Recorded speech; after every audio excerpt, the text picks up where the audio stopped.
Alright guys, what's going on? Welcome in. In this one, I wanted to ask the question, could the New York Jets possibly move back into the first round? As we all know, the Jets own 4 and 10, 35-38, a high third round pick, 2 fours, and a couple of late round picks as well. Could the Jets package some of those middle round picks, middle or late round picks, maybe even a future pick to slide back into the first round if the coaching staff or Joe Douglas have their eyes set on somebody, right? I'm assuming a position of need here, somebody that they can't really live without.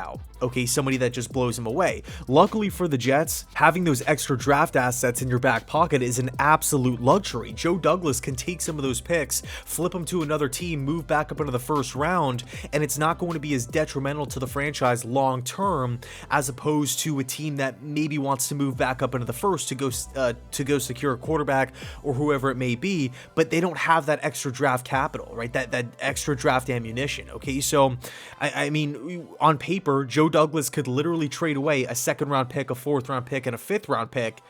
After the trade, the Jets would still own a second round pick, a fourth, and a fifth. Okay, so the Jets are in an awesome situation. So let's explore the hypothetical idea where the Jets move back up in round 1 and they go secure a player that will immediately benefit this team. They go get the guy that they want. By the way, we've seen JD do this before. Last year, trading up for Elijah Vera Tucker, moving from the low 20s to the low teens, trading away multiple third-round picks to go land AVT from USC. So I don't think it's out of the realm of possibilities, but I think the first question that needs to be asked, why would the Jets do this, right? What's the point in trading up? I think the main benefit here is to leapfrog other teams, in some cases division rivals, to go secure the player that you want that otherwise wouldn't be there when you are on the clock. So let's just take pick number 35, for example. If the Jets are picking at spot number 10 and 35, and it might be a little too early to select him at 10, but he definitely won't be there at 35. Maybe it would be a wise idea to package some middle round picks up, package a future pick into a deal to move up from 35, leapfrog a bunch of teams. Maybe it's a wide receiver, maybe it's a corner, maybe it's a safety to go land the guy that you want. And again, we could be leapfrogging teams like the New England Patriots, right? Currently sitting in the low 20s, or even the rival Buffalo Bills that could very well go with a cornerback or maybe even a wide receiver bottom of round 1. Okay, so in essence, we could be taking a player off the board for those teams. Another small benefit is that the team also gets the 5th-year option.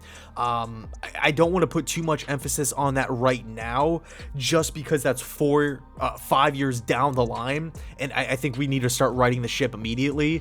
We have to have improvement next season, so not much of a factor in the short term, but long term, it could definitely save you a headache. I mean, look at the whole DK Metcalf situation, Deebo Samuel, AJ Brown, Deontay Johnson, Terry McLaurin. I mean, these guys are all middle, second, or third round picks here, and they don't have these organizations don't have the luxury of putting the 5th-year option on these players. They could go the franchise route, they could, extend these players, but when we look at the wide receiver market specifically, and cornerback as well, it's skyrocketing. Granted, the cap is going up, I believe over these next couple of seasons, but man, if you want to save the headache down the line, maybe it would be a good idea to trade back up for the cornerback that you really want, to trade back in to the first round to go secure the safety, to go secure the wide receiver.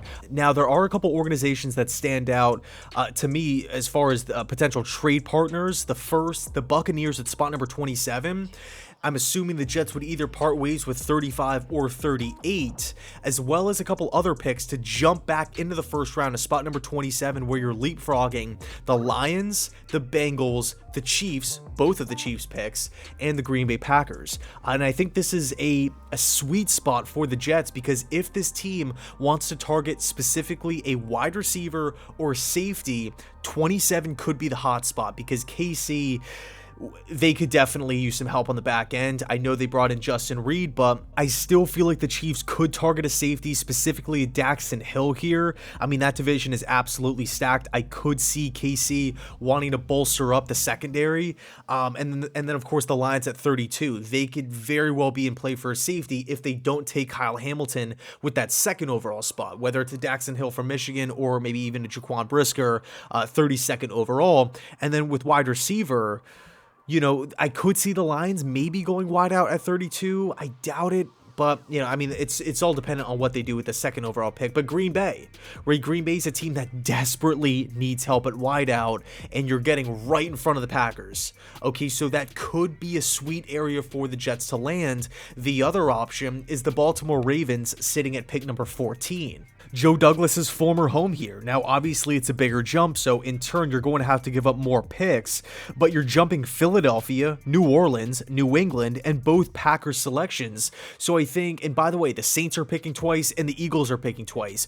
All of those teams desperately need wide receivers, so you are leapfrogging pretty much the entire, you know, the bulk of the teams that need wide receivers in the middle of the draft. You're getting right in front of those guys to select the guy you want. So this, of course, is under the assumption that we would pass on wideout at both 4 and 10, and we would select one with this 14th overall spot. Now, there's a lot of options. London, Garrett Wilson. I mean, we all know the list here. And I do feel like the Ravens at 14, they could opt to move back.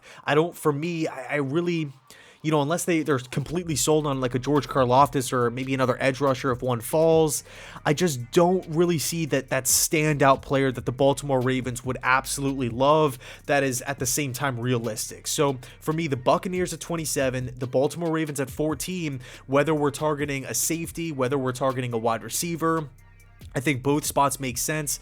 I think if the Jets maybe want to go with an outside linebacker, like a weak side 4-3 linebacker, I think trading up with the Bucs again at 27 makes sense because you are jumping the Lions, and they need help. They need some help at linebacker. So the Jets could go in a lot of different directions here, but I think for me, if I was Joe Douglas, if I was running the team, I would stand pat right now. I love having 4. I love having 10, 35, and 38, the 2/4. Although, I think if the Jets were to move back up into the first round, I wouldn't be bad, right? So this is, you know, of course, the Jets didn't win a lot of games, and we do have a lot of holes all across the roster, but this is the beauty. This is the silver lining in that, is that the Jets could go in a bunch of different directions. We're not locked in with one player. If we miss out, we're screwed.